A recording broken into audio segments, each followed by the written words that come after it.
Welcome to A Great Day in AJ. I'm Bryant Powell, City Manager, City of Apache Junction.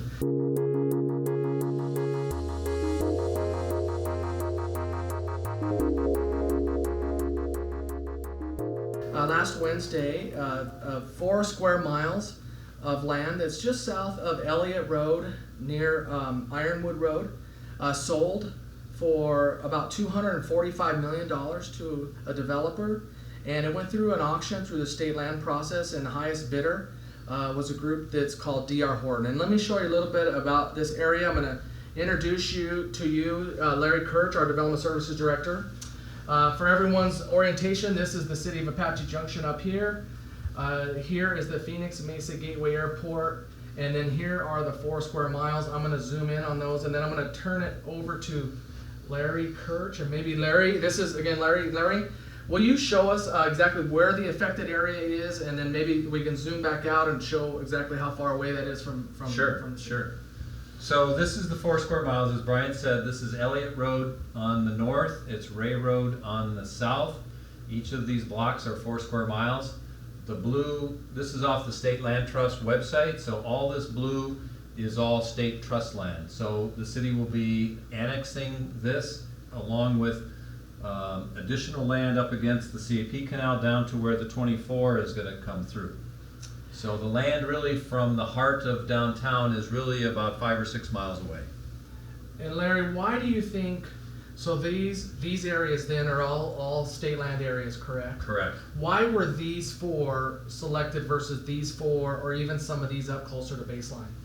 Well, from the developer, and I think from the state standpoint, is really what is the marketability. So in the past, the city had looked at a development up in here. Really, the market really has shifted, I think, because of the Gateway, Phoenix Mesa Gateway Airport. You have Eastmark that's over here that's selling, that's like the top selling development in the country.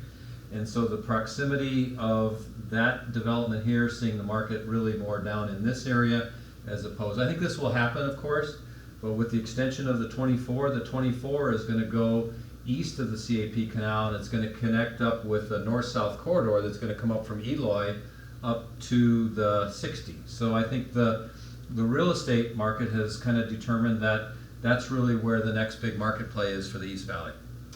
Thank you. And then Larry, you mentioned the 24. Do you think that when that's completed, that'll help with the alleviation of the 30,000 or so car traffics that come up Ironwood? Right, so the environmental impact statement is done, the acquisition is done.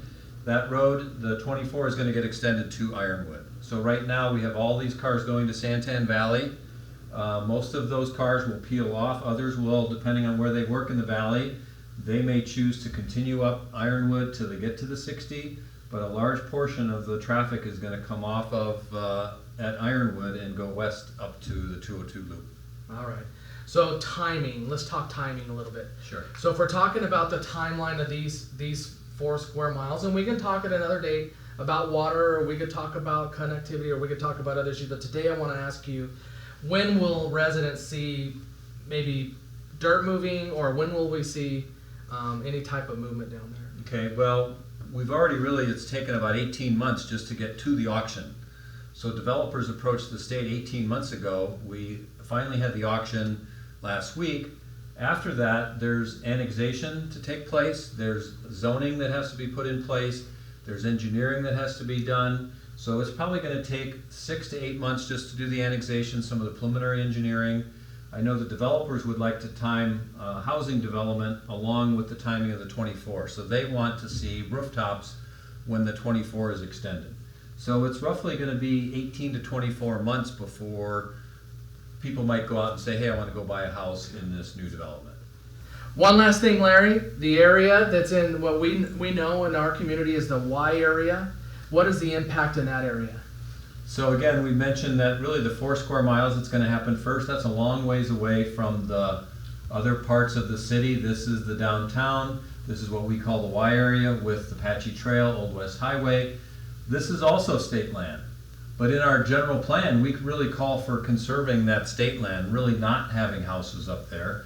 So really that development that's happening here is quite a ways away, 6, 7 miles away from the more rural part of the city. And I think the development, which I think really kind of keeps that kind of way of life ongoing, because this area is not going to be under development pressure. The development pressure is going to be down here. Our hope today is that that's answered a few questions what about this state land that happened, and where it is at in the timeline. We'll come forward on future Great Day in AJ's to talk a little bit more about other impacts that there could be of this area. And Larry, thank you for your time today. Thank you.